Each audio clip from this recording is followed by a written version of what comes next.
सो रहा है, प्रतीक्षा करनी होगी।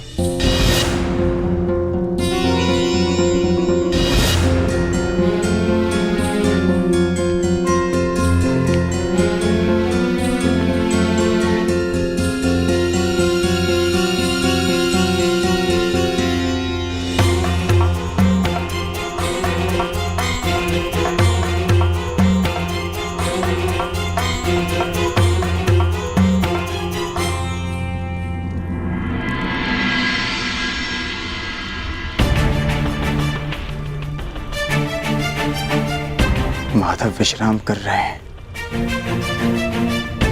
जगाना उचित नहीं होगा।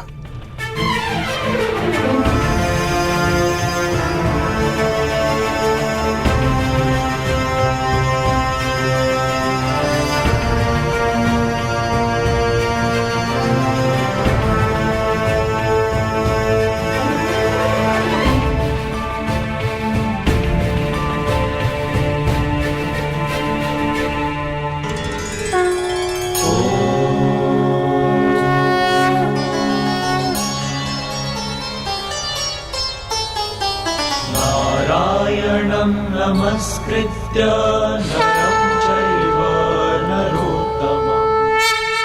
अरे अर्जुन, एक वर्ष किन्नर क्या रहे तुम तो क्षत्रियों के लक्षण ही भूल गए।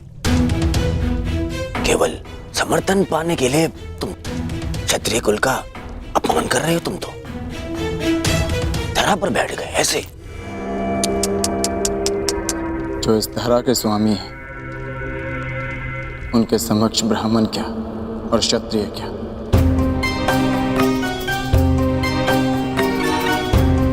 ना मैं इस समय क्षत्रिय हूं और ना ही मेरे मन में समर्थन का लोभ। मैं तो केवल इस समय एक भक्त हूं जो अपने आराध्य के चरणों में बैठा है।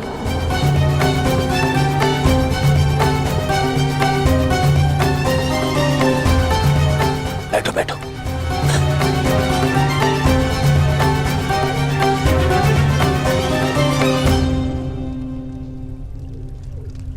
माधव,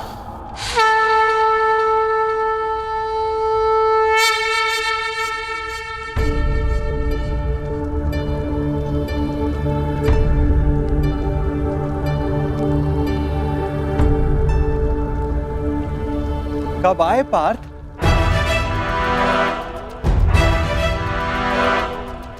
मुझे तो तुम्हारे आने का भान ही नहीं हुआ। आप विश्राम कर रहे थे माधव, इसलिए जगाना उचित नहीं समझा। और तुम नीचे क्यों बैठे हो? इधर आओ, मेरे समीप आकर बैठो। माधव, मैं यहाँ आपका युद्ध के लिए समर्थ। अरे ठहरो, यहाँ पे पहले मैं आया तो समर्थन मांगने का अधिकार मेरा है। अरे दुर्योधन, तुम भी यहाँ हो? आश्चर्य। आश्चर्य है? आश्चर्य तो मुझे हो रहा है। मेरे आने पर तो आप उठे नहीं और अर्जुन के आते ही आपकी नींद खुल गई।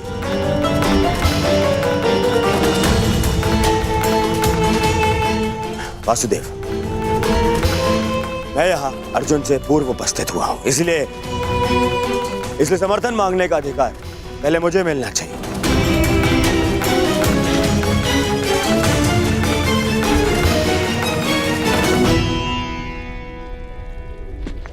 ये तुम्हारा मत है दुर्योधन, परंतु पहले मैंने अर्जुन को देखा, इसलिए मांग रखने का अवसर पहले अर्जुन को ही मिलना चाहिए। यही धर्म है। परंतु नियम यह था वासुदेव कि जो द्वारका पहले पहुंचेगा, आपका समर्थन उसी को मिलेगा। और मैं अर्जुन से पहले यहां उपस्थित हुआ हूं।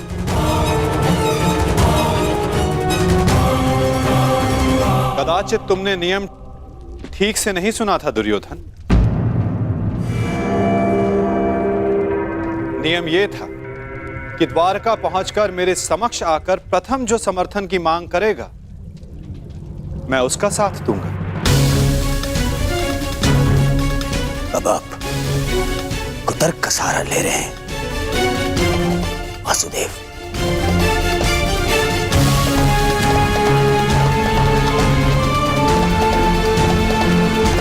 जानता था मैं कि आप पक्षपात अवश्य करेंगे। आरोप मत लगाओ माधव पर।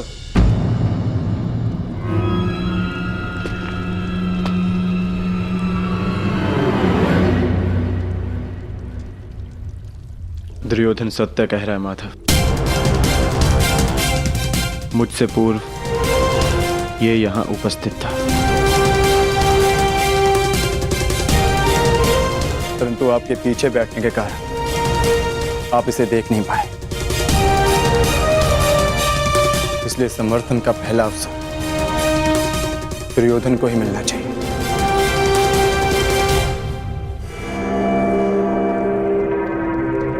कुछ समझ में आया दुर्योधन? कुछ मांगने के लिए अहंकार नहीं, विनम्रता होनी चाहिए।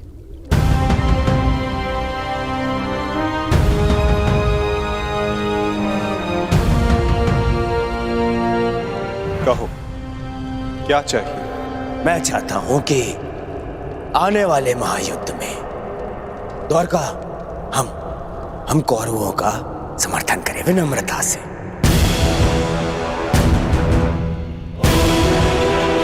अपनी मांग पर अड़िग हो? हाँ, अड़िग हूं। मेरी यही मांग है। मैं चाहता हूं कि महायुद्ध में द्वारका हम कौरवों का समर्थन करें। ठीक है, तथास्तु।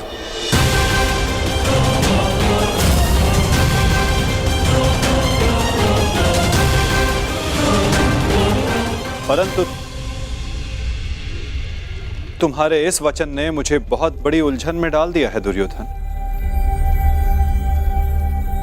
अब मुझे हस्तिनापुर के साथ साथ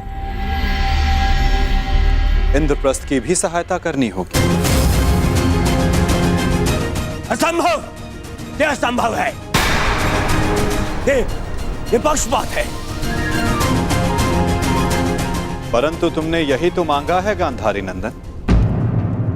मैंने वचन बोलने से पूर्व अपने मन की तुला पर उन वचनों को तौल लेना चाहिए दुर्योधन।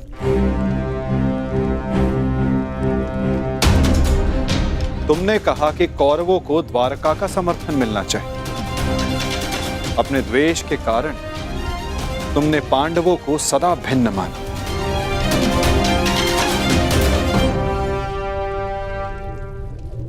परंतु नीति अनुसार हर कुरु संतान कौरव है और पांडव भी उसी कुरु वंश के हैं जिसके लिए तुमने सहायता की मांग रखी है।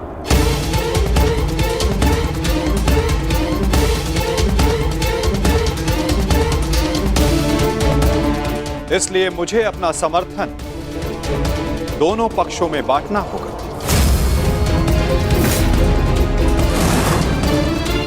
बांटना होगा।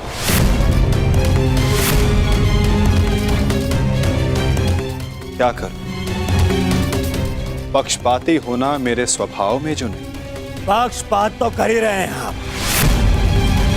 हम दोनों एक दूसरे के विरुद्ध खड़े हैं, तो स्पष्ट कीजिए हम दोनों को एक साथ कैसे समर्थन देंगे आप?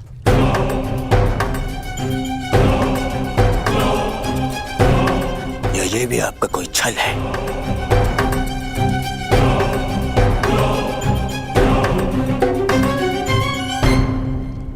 विभाजन से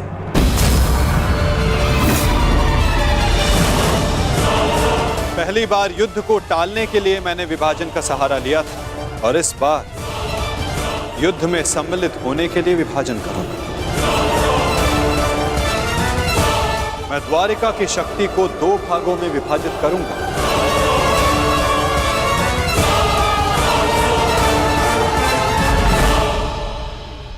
एक ओर होगी मेरी शक्तिशाली नारायणी सेना जो कभी पराजित नहीं हुई।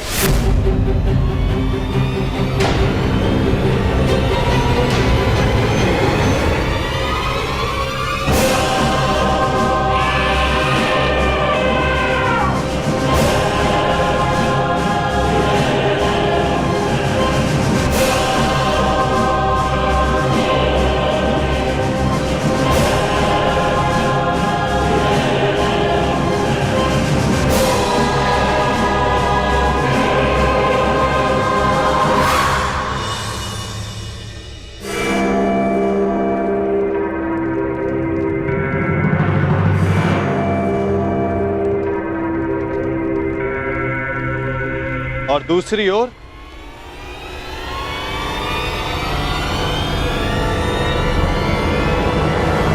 केवल मैं।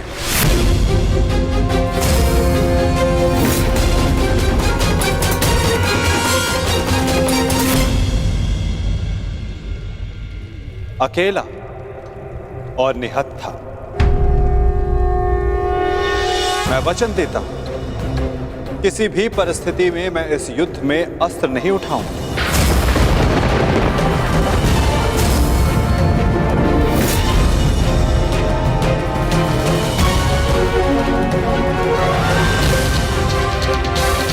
ना ही धनुष, ना गदा, ना खड़ग, ना ही सुदर्शन चक्र। मैं किसी भी अस्त्र का प्रयोग नहीं करूंगा। क्या आप युद्ध में अस्त्र नहीं उठाएंगे? हाँ दुर्योधन, सही सुना तुमने।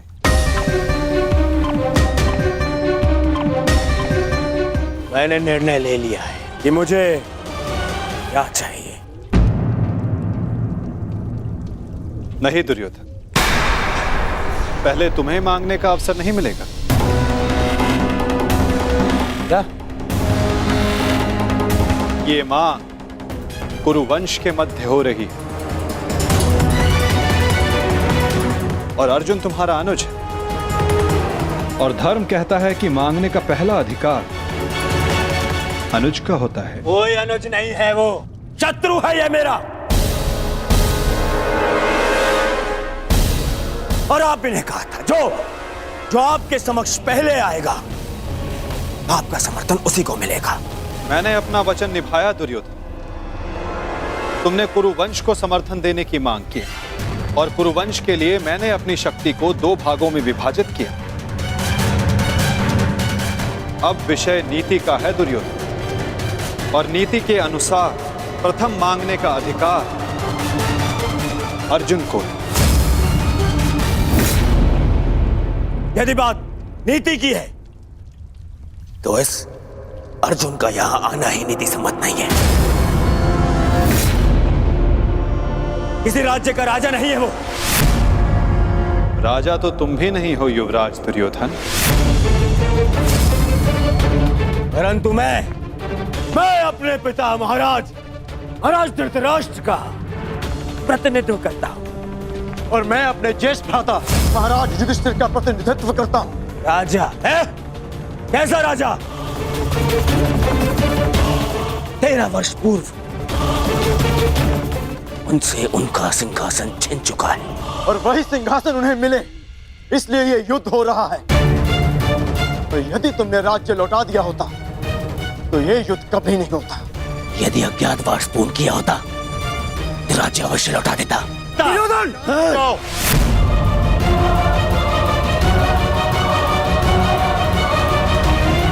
पूर्ण किया होता तो राज्य अवश्य लौटा देता।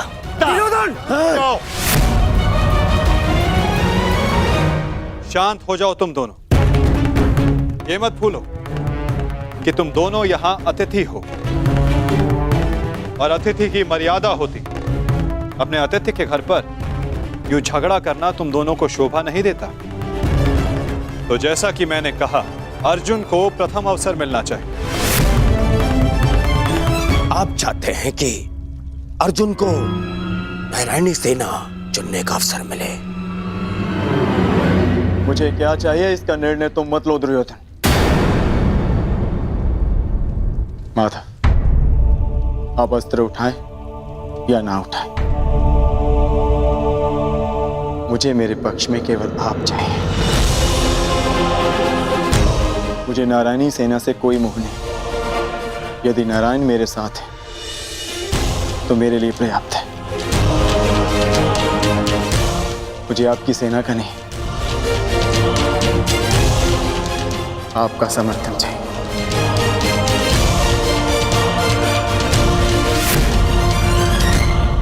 क्या आपको यह विनती स्वीकार है माता?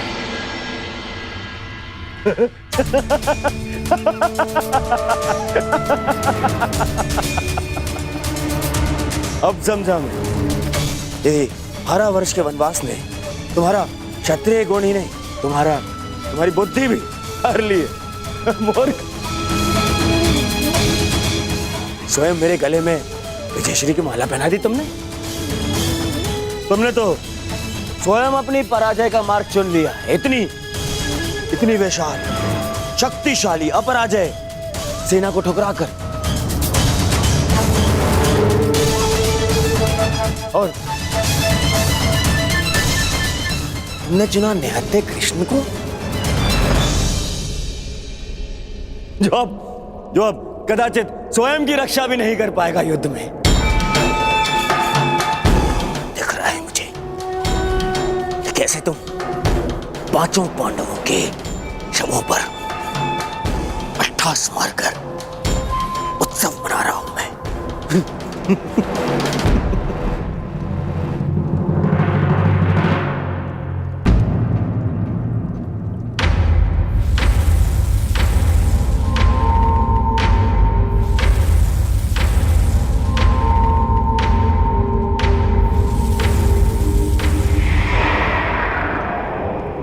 मुस्कुरा रहा है। नहीं, कुछ तो छल है। अब समझा, नारायणी सेना मुझे दे दी, जबकि उसके स्वामी तो आप स्वयं हैं। वो अपने ही स्वामी पर प्रहार कैसे करेगी? उल्टा वो तो हमारी ही सेना को हानि पहुंचाएगी। नहीं, ये छल है ये। नहीं दुर्योधन, यदि ऐसा होता तो मैं पहले ही तुम में से किसी एक को पूर्ण समर्थन दे चुका होता। पक्षपात ना हो, इसलिए मैंने अपनी शक्ति को 2 भागों में विभाजित किया है। परंतु क्या है ना वासुदेव, मुझे संदेह है कि आपकी ये सेना मेरा आदेश नहीं मानेगी। अवश्य मानेगी।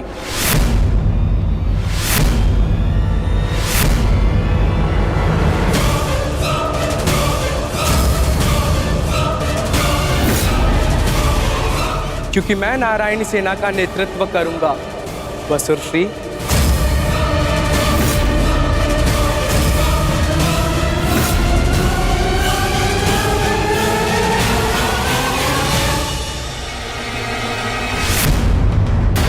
मैं हस्तिनापुर की ओर से युद्ध में भाग लूंगा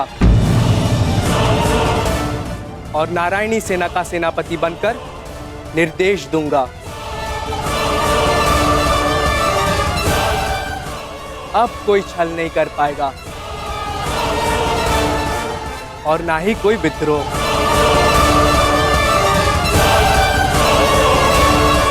अब तो आपके मन में कोई संदेह नहीं है ना स्वसुरश्री? अब कोई संदेह नहीं।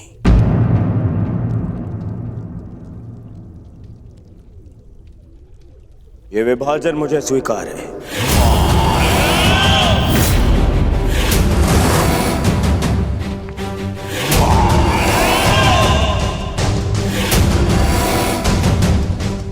हस्तिनापुर नारायणी सेना की प्रतीक्षा करेगा। अब मुझे आज्ञा दीजिए, बहुत कार्य शेष है, तैयारियां करनी है। विनम्रता से।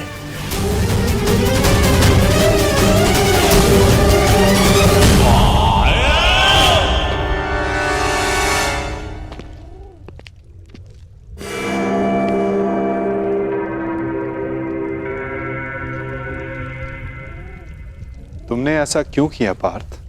मेरे समर्थन के लिए इतना बड़ा त्याग? मुझे ऐसा कुछ नहीं चाहिए माता जो मुझे आपसे दूर करे।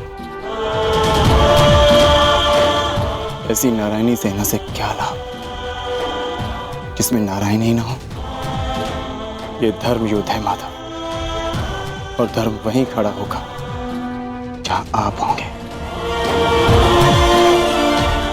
और धर्म की विजय कोई भी सेना नहीं रोक सकती। आप सदैव हमारे मार्गदर्शक रहे हैं। मुझे विश्वास है कि आप विजय का मार्ग अवश्य दिखाएंगे। मैं प्रतीक्षा करूंगा। मुझे ऐसा सुनकर अति प्रसन्नता हुई अर्जुन। लंबी यात्रा से आए, बहुत थक गए हो, जाकर विश्राम कर लो। कुछ प्रहर बाद चले जाओ। प्रणिपात।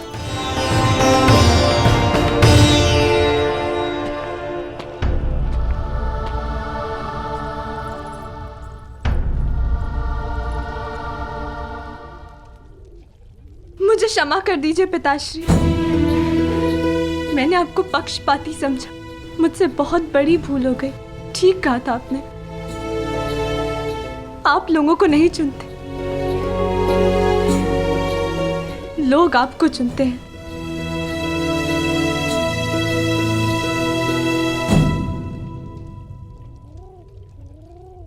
हमारा भविष्य हमारे चुनावों का ही परिणाम होता है पुत्री।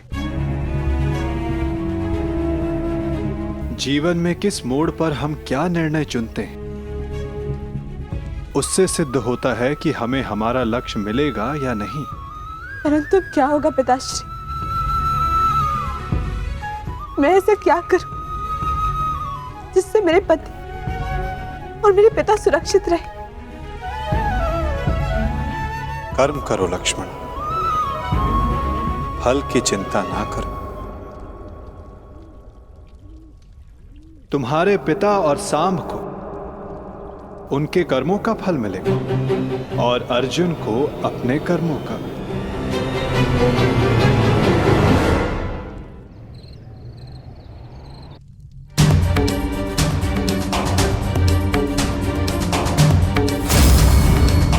मैं भी इस युद्ध में सम्मिलित होना चाहता हूं।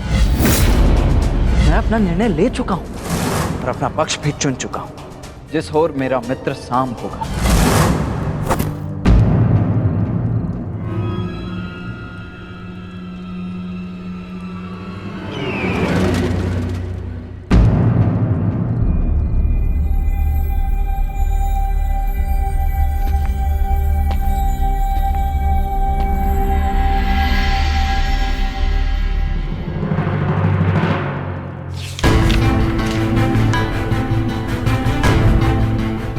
अंगराज, युवराज दुर्योधन द्वारका से हस्तिनापुर लौट रहे हैं और सूचना ये है कि नारायणी सेना दुर्योधन के पक्ष में आ गई है और कृष्ण अर्जुन के पक्ष में है। अंगराज, तुम शीघ्र हस्तिनापुर लौटो।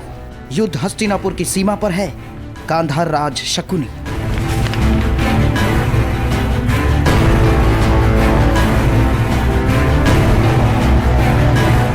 ये तुमने कैसी मूर्खता कर दी मित्र, कैसी मूर्खता कर दी तुमने।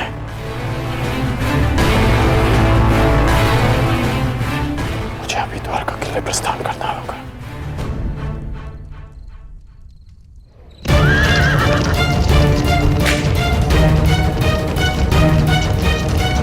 पिताश्री! ये अचानक कहां जा रहे हैं?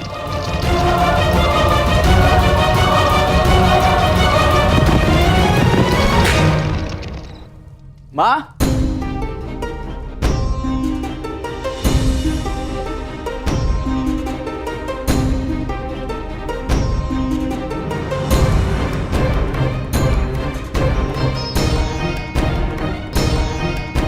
एक बार पुनः अपने कर्तव्य के लिए अपने परिवार को छोड़कर जा रहे हैं पिताश्री।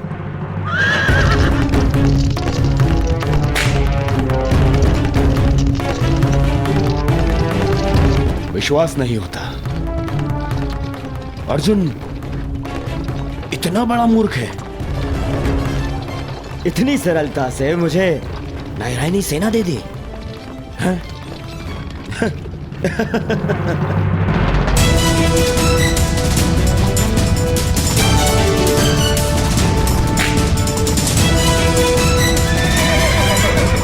सारथी रोको। वेद,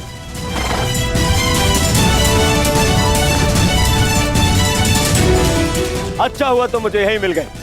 मैं सोच ही रहा था कि सबसे पहले ये शुभ समाचार मैं तुम्हें ही दूं। जानते हो मैंने क्या किया है? यही मैं जानना चाहता हूँ कि यह तुमने क्यों किया है। प्रतीत होता है कि तुम्हें सूचना पहले ही मिल गई है, परंतु तुम दुखी क्यों? तुम्हें तो प्रसन्न होना चाहिए। मुझे नारायणी सेना मिली है। नारायण के बिना तुम्हें नारायणी सेना मिल गई है। मैंने तुमसे कहा था कि तुम्हें अर्जुन से पूर्व द्वारका पहुंचना है। तुम अर्जुन से पूर्व द्वारका क्यों नहीं पहुंचे मित्र? अरे तुम्हें मिथ्या बोध हुआ है मित्र। अर्जुन से पूर्व द्वारका पहुंचा था। क्या? तो फिर ऐसा क्यों हुआ? अरे क्या हुआ मित्र? कुछ अनुचित नहीं हुआ है, सब हमारे हित में हुआ। हम दोनों को बराबर का अवसर मिला था, कृष्ण या नारायणी सेना चुनने का। उस मूर्ख ने नारायणी सेना छोड़कर कृष्ण को चुना और मैंने भी उसकी मूर्खता के लिए उसे रोका नहीं। और क्यों रोकता? पहले अवसर उसे मिला, जबकि पहले मैं पहुंचा था। और तुमने वासुदेव को नहीं चुना।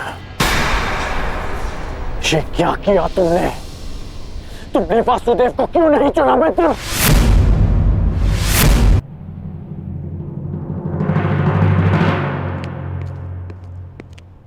उस पाखंडी कृष्णा को ये उपहार दे देना। कहना उसको कि उसके पास मेरी एक वस्तु है जो मुझे चाहिए। तुम्हें चिंता करने की कोई आवश्यकता नहीं है मित्र।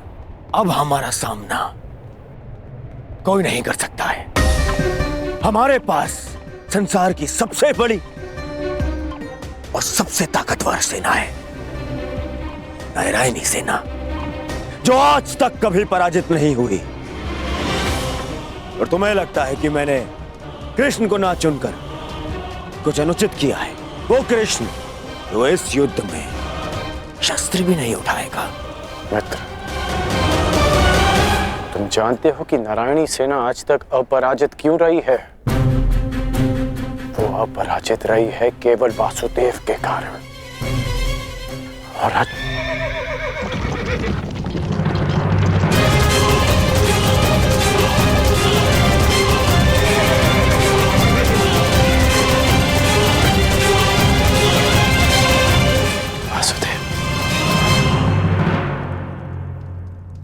मैं नारायणी सेना का नेतृत्व करूंगा।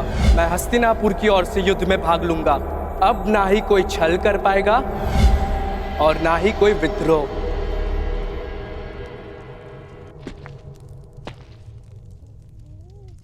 प्रणिपात माता। पार्थ, क्या हुआ पार्थ? कुछ भूल गए थे?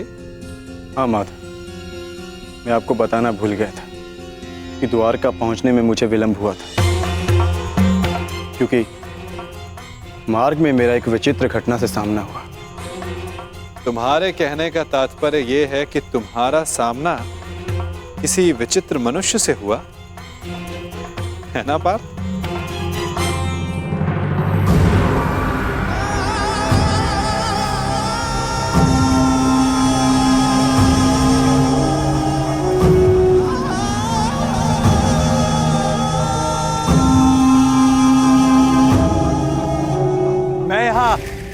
तुम्हारा ही तो कार्य करने आया था युवराज दुर्योधन। मैं वासुदेव, पौंड्रक वासुदेव। पौंड्रक वासुदेव, यही नाम बताया ना उसने?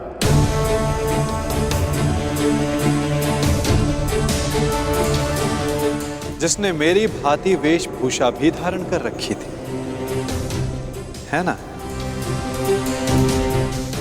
हाँ, आप जानते हैं मैं भी कैसा प्रश्न पूछ रहा हूं। भला आपसे क्या छिपा है? परंतु मेरी समझ में ये नहीं आता कि वो पाखंडी आपके रूप में प्रस्तुत होकर सबको भ्रमित कर रहा है और आप शांत। शांति की आशा में कभी कभी शांत बैठना भी पड़ता है पार्थ।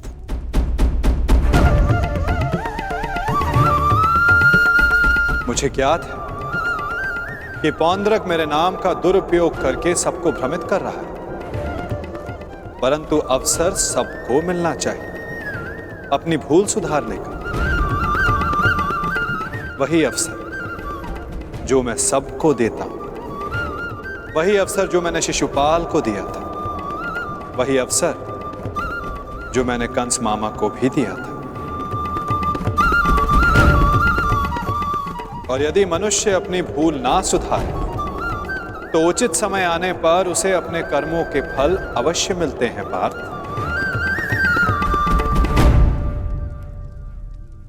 अब तुम मुझे पौंद्रक का संदेश सौंप सकते हो पार्थ।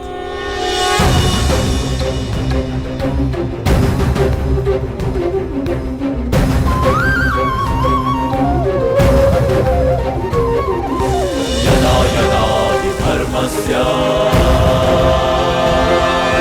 ग्लानिर्भवति भारत परित्राणाय साधूनां विनाशाय च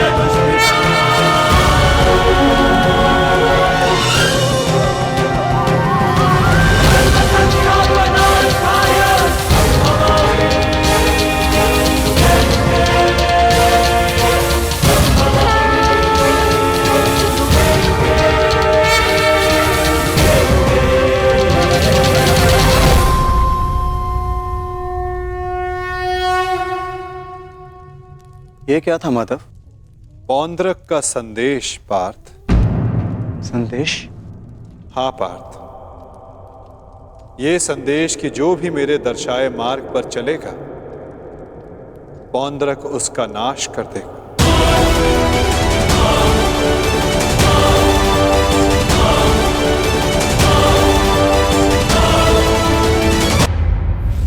ये वासुदेव नहीं है।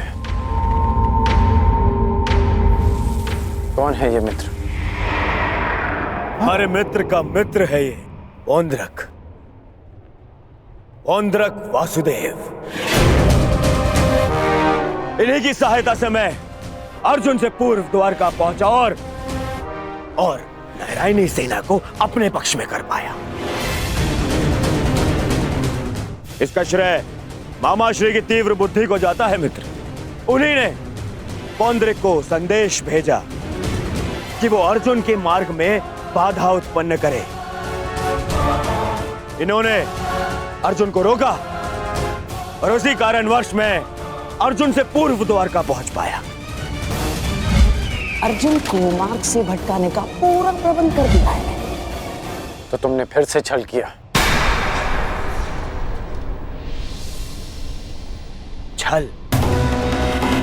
छल मैंने नहीं, उन्होंने किया। युधिष्ठिर के स्थान पर अर्जुन को भेजकर मैंने तो केवल उन्हें उत्तर दिया है। मित्र, उन्होंने जो किया उसे छोड़ो, परंतु तुम्हें अवसर मिलने पर भी तुमने वासुदेव के स्थान पर नारायणी सेना को चुना। इसे मूर्खता कहते हैं। मूर्खतापूर्ण बातें तो तुम कर रहे हो अंगराज। वासुदेव तो दुर्योधन के ही पक्ष में है। मैं हूं वास्तविक वासुदेव। पौंद्रक वासुदेव दुर्योधन के ही पक्ष में है। मुझे तुम पर दया आती है अंगराज, दया आती है तुम पर कि मुझे समक्ष पाकर भी तुम उस छलिए कृष्ण की माया में उलझे हुए हो। समझ ही नहीं आता कि ऐसी क्या माया डाली उस छलिए कृष्ण ने कि तुम सत्य देखने को प्रस्तुत ही नहीं हो। पौंद्रक, पौंद्रक वासुदेव है मेरा नाम। पूरा नाम तो लेना सीखो अंगराज। खेद है मुझे, खेद है कि तुम एक मनुष्य की पहचान करने में असमर्थ हो। तुम अपने युद्ध के लिए अपनी सेना में एक पाखंडी को चुनना चाहते हो, उस पाखंडी कृष्ण को चुनना चाहते हो तुम। अरे ऐसा क्या है उस छलिए पाखंडी कृष्ण में जो तुम सब सारे लोग उसकी ओर खींचे जा रहे हो? क्या समस्त संसार में केवल एक ही मायावी रह गया है? हाँ?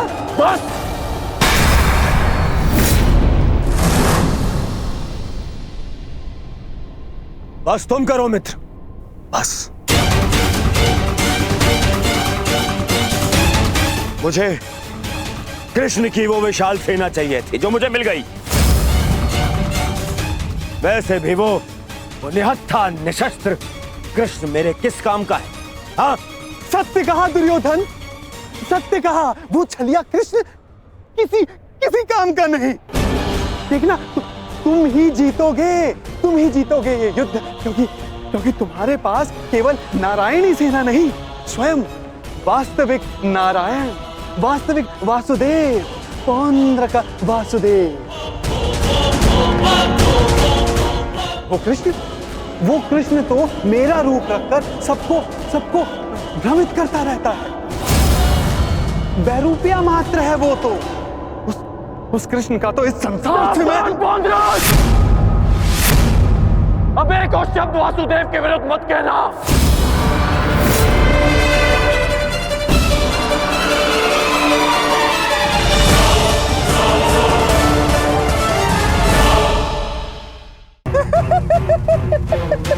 दुर्योधन, तनिक देखो तुम्हारी सेना का ये वीर कहीं वास्तविकता में उस छलिए का गुप्तचर तो नहीं है?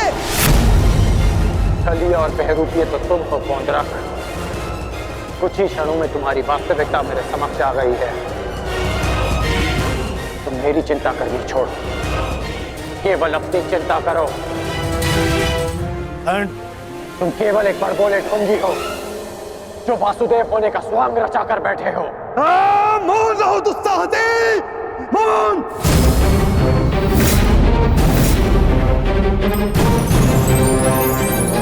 तेरा इतना दुस्साहस कि तू मुझे पौंड्र का वासुदेव को ढोंगी कहता है, मूर्ख। शांत हो जाओ मित्र, शांत हो जाओ। पौंड्र, कांड का यह तात्पर्य नहीं था। मेरा यही तात्पर्य था। ये ढोंगी है।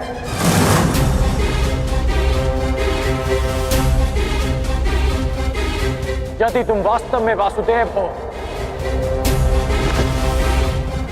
तो मुझे निशस्त्र करके दिखाओ। मैं तुम्हें चुनौती देता हूं। पौंड्र वासुदेव को चुनौती?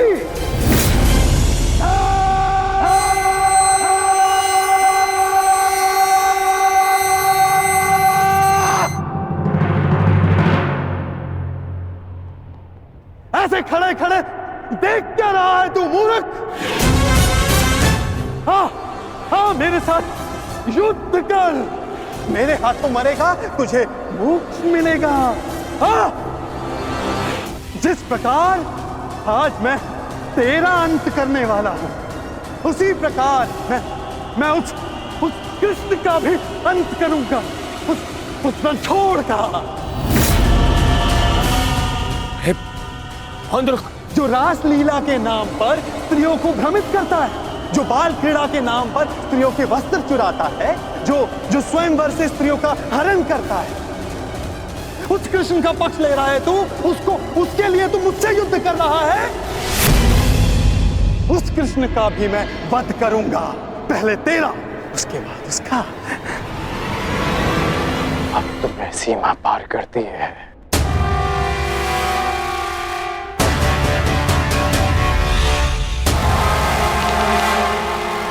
नहीं मित्र, नहीं। मित्र, आज इस पौंड्र का अंतिम दिवस है।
अगला प्रहार तुम्हारे सीने को चीर देगा पौंद्रक।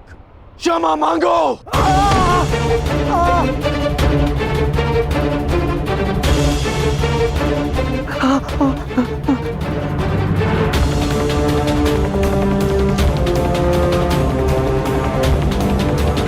अब बोलो, क्या कह रहे थे तुम? कौन हो तुम? मैं ही हूं वास्तविक वासुदेव, पौंद्रक वासुदेव मैं ही हूं। पाखंडी! नहीं कर मित्र, नहीं नहीं मित्र। रुक जाओ अंगराज।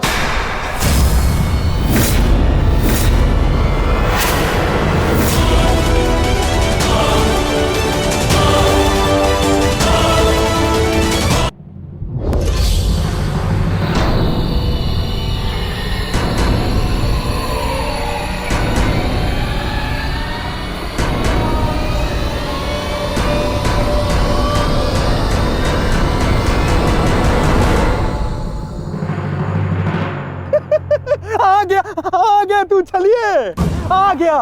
अंततः वो दिन आ गया कृष्ण, जिसकी वर्षों से मुझे प्रतीक्षा थी।